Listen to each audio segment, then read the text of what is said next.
Hello everyone, News, Reviews, and More here. And today I'm going to be talking about, well, first and foremost, how are you guys today? I hope you guys are all doing well. Hope you had a great day. First and foremost, I want to go off of my schedule on the videos, how it's actually going to plan out. So every other day, starting today being one of the days, I'm going to be making a short video because I really don't have the time every other day. So today is going to be a short video day. Tomorrow will be a long. Next day will be short, kind of like just more effort into my longer videos.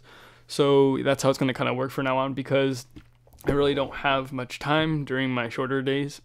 So yeah, I don't find that too important, but just thought I would share it. So let's see what to talk about today. Okay, so I played Yu-Gi-Oh today for has been a while. It's been like a month. Played today, just played Rabbit Mirror Match, and it was pretty fun. I see this format being good. We play new format, so with the one warning at one, it makes it more of a free play. Like once you know they use their warning, then you can just you're kind of free from there. You know they still have the judgment, but it just makes it easier to play. I find it a little more balanced than having people like sometimes people draw two warnings and then it's like last format. Well, this format, people would draw two warnings and then you would use one. And you're like, wait, they have another one. Have to get rid of that one. And then before it used to be three before that, which was crazy. But definitely one solemn warning is good. And then one judgment is good too.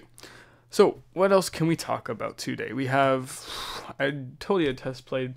My deck is terrible. I'm running like the same build as I did last format of Rabbit, except for like with like Night Assailant.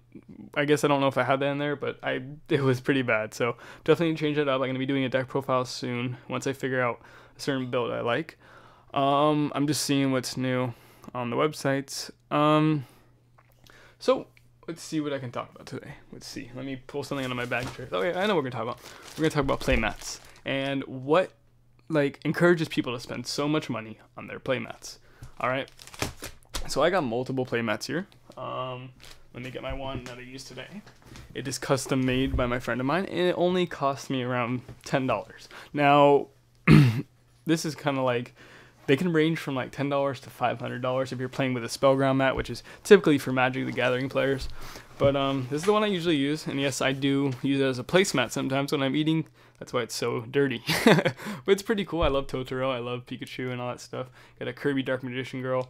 But all this it's cheap. And it's great material. It's like the same thing as a normal playmat. Let me get my Pokemon one. And it's the same material as the Pokemon one, but it just looks different. See? Now this cost me about $80, and it's from Hawaii. There's only a limited amount of them, and I can easily make profit off it if I wanted to, but I love the thing, and I love my deck box that I have along with it, so I'm definitely going to be keeping that. But it's the same material as this, but with a different image. And this one's Spellground. Now, Spellground, this is the remake of the Spellgrounds.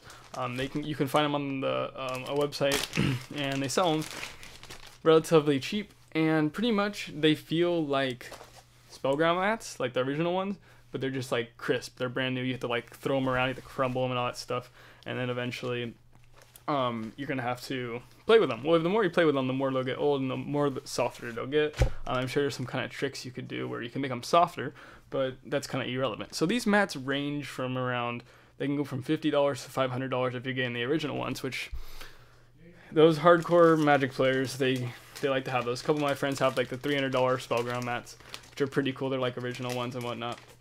So mat discussion, like I'm saying, there's price ranges on all of them. They all differ. So what do you guys play with? What kind of mats do you guys use?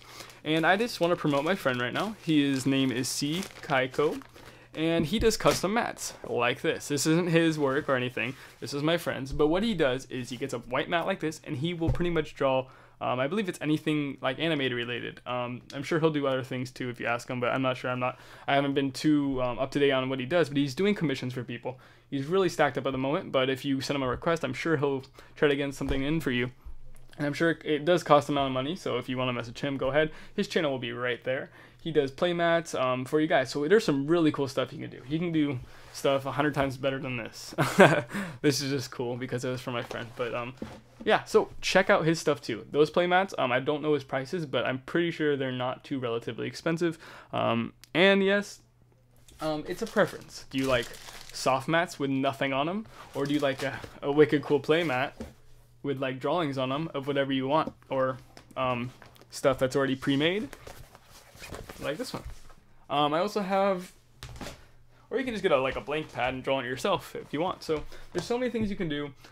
Play mats, they don't really change the way you play. Most people, like, I don't know, people like bring these expensive Spellground mats and are like, they iron these things. Like, I'm serious, they bring them to Elysius, they'll bring on an ironing board like at the hotel, and they'll put this down and they will iron this just because they love how soft it is. And every time I see a Spellground mat, I go over and I go, can I feel your Spellground mat? Because like I always like to tell, you know, it's kind of a weird thing I do, but whatever, it's a mat, you know. It doesn't really change the way you play, it just looks cool. And I get a lot of compliments on my Pokemon one, so that's pretty fun.